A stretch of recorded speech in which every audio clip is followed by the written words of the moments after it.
Affrontement à Kianjikiro entre le M23 et le CMC-FAPC du général Bigabo.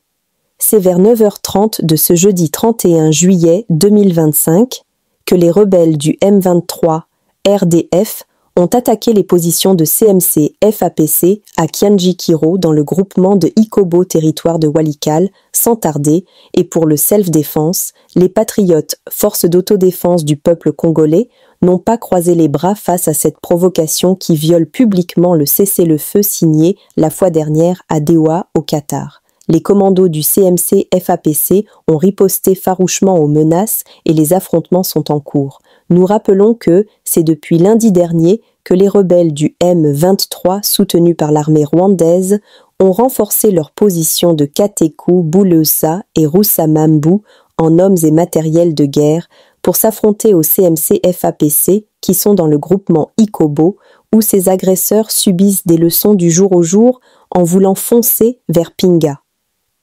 Toute manœuvre de l'ennemi est déjà connue. Nous alertons la communauté tant nationale qu'internationale sur la violation flagrante de cessez-le-feu par les M23 qui ne veulent pas obéir au processus de Doha qui appellent aux parties en conflit de taire les armes pour privilégier la paix dans la région. Ça serait d'une grande importance que des mesures sévères soient prises à l'endroit de ces ennemis de la paix. Le CMC-FAPC reste et restera déterminé à défendre l'intégrité territoriale de la RDC en s'affrontant à toute menace qui tenterait fragiliser la quiétude de la population congolaise qui a longtemps souffert. Aucun centimètre de cette terre sera laissé au profit des agresseurs, plutôt toutes les batteries seront mises en marche pour récupérer toutes ces zones sous leurs occupations. La patrie ou la mort, c'est notre devise régalienne, cellule de communication du mouvement CMC. Pour vous montrer la gravité de ce que je viens de dire, il y a 2-3 jours, j'ai suivi une vidéo où les membres du gouvernement sont allés parler aux étudiants à l'université de Kinshasa. Où, au lieu de combattre le discours de haine, au lieu de dire attention, nous sommes tous Congolais, nous avons les mêmes droits, un membre du gouvernement se permet de dire: vous tous qui avez des amis Banyamulenge, allez leur faire des bisous, allez les embrasser, faites des selfies, prenez des photos, envoyez au monde entier pour montrer qu'il n'y a pas de discrimination. Quelle trouvaille! Pour un membre du gouvernement, quelle trouvaille! Cher honorable Moïse Nyarugabo, vous parlez de paix comme si elle dépendait uniquement de la bouche qui la prononce, alors qu'en réalité, c'est souvent cette même bouche qui nourrit la crise.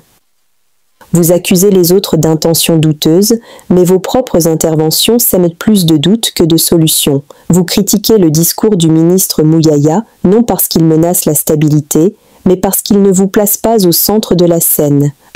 Vraiment, ce gouvernement pense que leur baiser de Judas suffit pour montrer qu'il n'y a pas de discrimination, qu'il n'y a pas de haine.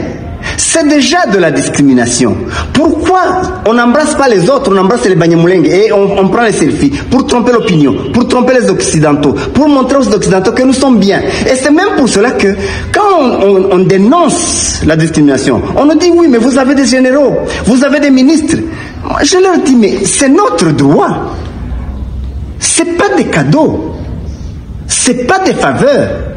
Mais si c'est pour faire valoir, alors ça ne vaut pas la peine. À vous entendre, la guerre serait presque née de ces mots, oubliant que vous aussi, par vos prises de position, vous soufflez sur les braises. Vous appelez au débat mais refusez toute contradiction. Vous parlez des morts comme si ce n'étaient que des chiffres, alors qu'ils sont les conséquences directes de l'échec collectif des acteurs politiques, vous y compris. À force de dénoncer, sans proposer ni construire, vous contribuez à ce que vous prétendez combattre. Voilà pourquoi, au lieu d'avancer, le pays tourne en rond dans les discours. Donc, j'étais choqué qu'un membre du gouvernement dise qu'on a embrassé les Banyamulenge, qu'on envoie des photos en Occident pour montrer qu'il n'y a pas de problème.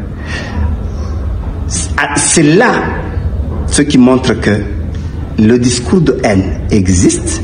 Il est véhiculé par les membres du gouvernement et il est financé par les membres du gouvernement et c'est comme ça, sans sanction, impunité. C'est comme ça qu'un membre du gouvernement peut aussi parler d'un autre pays, comme le chef de l'État.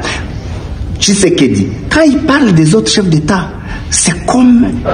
C'est avec un langage ordurier de la rue. Et alors, son ministre, quand il parle d'un peuple ou d'un pays, c'est pareil. Et on va dire, on cherche la paix. Et on va juste dire, bon, on peut les insulter, on peut dire tout ce qu'on veut, pourvu qu'on donne des minéraux aux Américains, et les Américains vont nous protéger, et donc il n'y aura rien. Non. Ou on veut la paix, ou on veut la guerre. On doit choisir. Si on veut la paix, il y a une posture, il y a une démarche, il y a un langage, il y a un discours, il y a un comportement. Et quand on veut la guerre aussi, mais on ne peut pas faire les deux, et ça fait de l'amalgame. Ceux qui meurent sont des Congolais, et ils méritent mieux que des divisions politiques. Le moment est venu d'agir pour la paix, au-delà des querelles. À l'occasion de l'audience de ce jour, commandant police d'audience, Georges Laurent Elima Félix.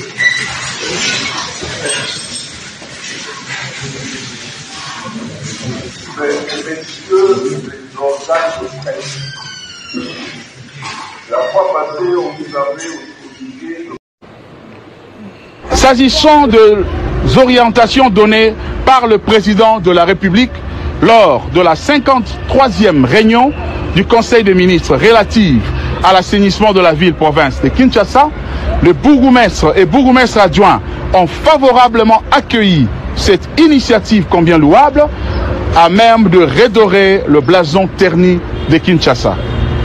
Cependant, les bourgmestres et bourgmestres adjoints tiennent à préciser que l'assainissement exige d'énormes moyens tant financiers que logistiques dont les entités territoriales décentralisées ne disposent pas.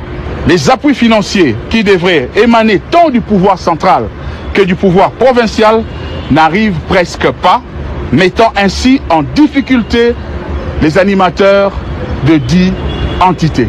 C'est ainsi, ils ont salué la recommandation du président de la République, chef de l'État, de doter les entités des moyens financiers et logistiques conséquents pour rendre salubre la ville de Kinshasa. Ils promettent de mouiller le maillot et de donner le meilleur d'eux-mêmes pour rencontrer cette préoccupation exprimée par le premier citoyen de la République. Les bourgmestres et bourgmestres adjoints de la ville-province de Kinshasa rappellent que depuis leur nomination jusqu'à ce jour, ils n'ont jamais bénéficié ni des frais d'installation, ni émoluments, ni primes, ni frais de fonctionnement. Ils sollicitent l'implication personnelle du président de la République, chef de l'État, pour l'amélioration de leurs conditions socio-professionnelles selon sa volonté. Nous sommes arrivés à la fin de cette édition. Merci à vous de nous avoir suivis jusqu'ici. Si vous avez apprécié ces contenus, n'oubliez pas de vous abonner à notre chaîne, d'activer la cloche de notification pour ne rien manquer de nos prochaines vidéos. Likez et partagez cette vidéo. On se retrouve très prochainement. À bientôt.